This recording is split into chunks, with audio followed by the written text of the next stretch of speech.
ఈ స్టోరీ కన్నా ముందు పార్ట్ 1 ఉంది.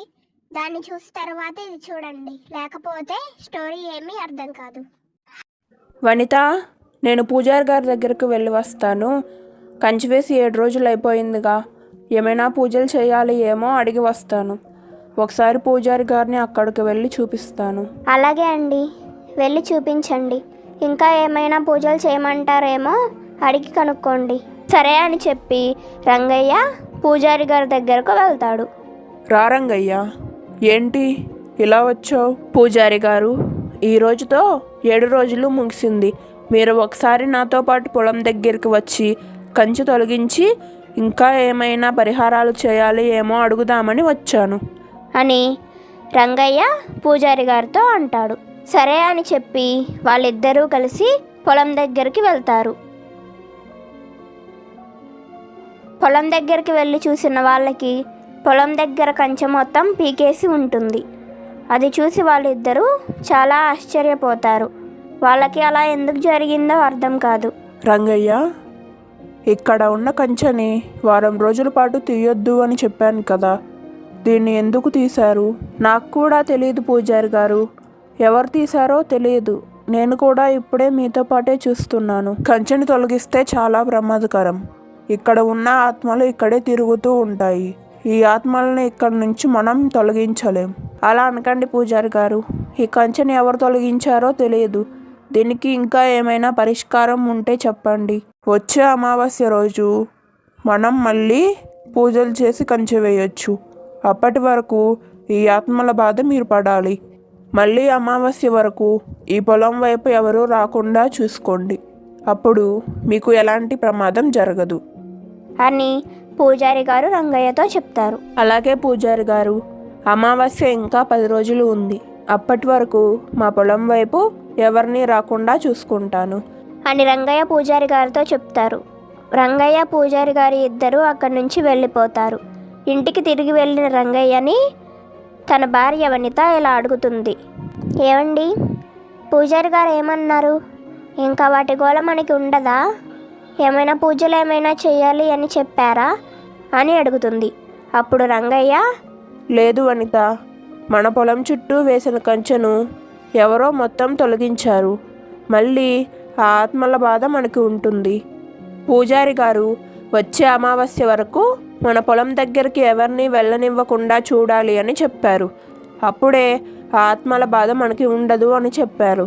కానీ కంచె ఎవరు తీశారో అర్థం కావట్లేదు. అని అమావాస్య చాలా రోజులు ఉంది కదండి. అసలే ఈ వారం రోజులు పూలు కొయ్యక పూలన్నీ వాడిపోయాయి. ఇంకా అమావాస్య వరకు అంటే మనకి పంటలో చాలా నష్టం వస్తుంది.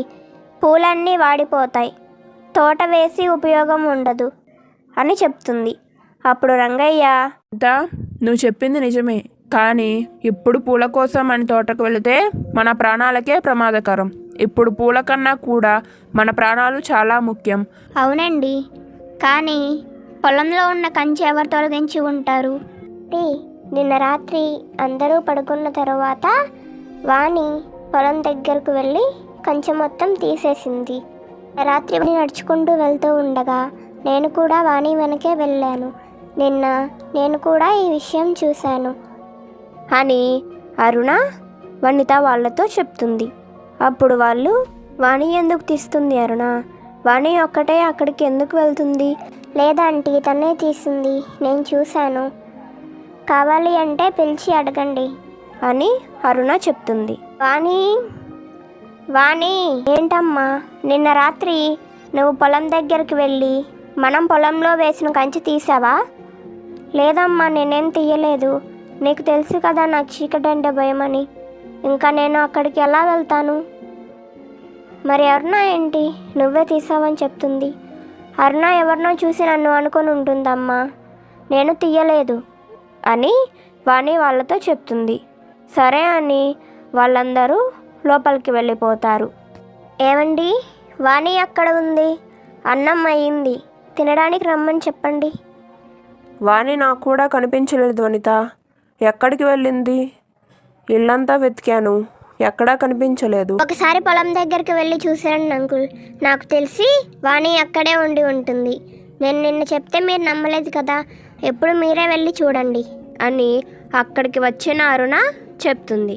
సరే వనిత, నేను ఒకసారి పొలం దగ్గరకు వెళ్ళి చూసి వస్తాను, అక్కడ ఏమైనా ఉందేమో అని రంగయ్య పొలం దగ్గరికి వెళ్తాడు. అక్కడ రంగయ్యకి వాణి ఒక దగ్గర నిలబడి పూలు కోస్తూ ఉన్నట్లు కనిపిస్తుంది. రంగయ్య వాణి దగ్గరకు వెళ్ళి, అసలు ఈ పొలం దగ్గరికి ఎందుకు వచ్చావు వాణి? ఇక్కడికి రావద్దు అని చెప్పాం కదా, ఇక్కడ రాకూడదు అని పూజారి గారు చెప్పారు కదా, నువ్వు ఎందుకు వచ్చావు? ఏమో నాన్న, నాకు ఎవరో పిలిచినట్లు అనిపించింది, నాకే తెలియకుండా లేచి నడుచుకుంటూ వచ్చేశాను అని చెప్తుంది. సరే వాణి, ముందు ఇంటికి పద అని చెప్పి రంగయ్య వాణిని ఇంటికి తీసుకుని వెళ్ళిపోతాడు. వనిత, వాణికి ఏదో అయినట్లు ఉంది, బయటకు తీసుకెళ్ళి దిష్టి తీసి ఇంట్లోకి తీసుకొని రా అని వనితతో రంగయ్య చెప్తాడు. సరే అండి అని చెప్పి వనిత వాణికి దిష్టి తీసుకొని లోపలికి తీసుకొని వస్తుంది. వనిత, నాకు ఎందుకో వాణియే ఆ కంచి తీసిందేమో అని అనిపిస్తుంది. ఇందాక పొలం దగ్గరికి వెళ్ళినప్పుడు ఎవరో నన్ను పిలిచినట్లు అనిపించింది నాన్న, అందుకే వచ్చాను అని వాణి నాతో చెప్పింది అని రంగయ్య వనితతో చెప్తాడు. ఏమండి, మనం ఒకసారి పొలం దగ్గరికి వెళ్దాం, అసలు అక్కడ ఏముందో ఒకసారి చూద్దాం. వనిత, నీకేమైనా పిచ్చి పట్టిందా? అక్కడికి వెళ్ళకూడదు అని పూజారి గారు చెప్పారు కదా. ఇందాక వాణి వెళ్ళింది కదండి, తనకేమీ అవ్వలేదు కదా, మనకి ఏం కాదు, ఒకసారి వెళ్ళి అసలు అక్కడ ఏం జరుగుతుందో చూసి వద్దాం పదండి. ఇలా మాట్లాడుకొని వాళ్ళిద్దరూ కలిసి పొలం దగ్గరికి నడుచుకుంటూ వెళ్తారు. అలా పొలం దగ్గరికి వెళ్ళిన వాళ్ళ ఇద్దరికి విచిత్రంగా ఒక వింత కనిపిస్తుంది. 2 దయ్యాలు పొలం దగ్గర అటు ఇటు తిరుగుతూ పైన తేలియాడుతూ వాళ్ళకు కనిపిస్తాయి. అది చూసి వాళ్ళిద్దరూ చాలా భయపడిపోతారు.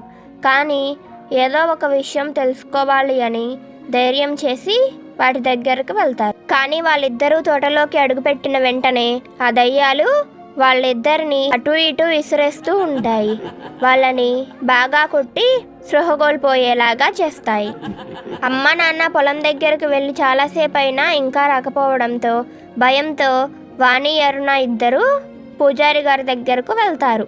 పూజారి గారి దగ్గరకు వెళ్ళి జరిగిన విషయాన్ని చెప్తారు.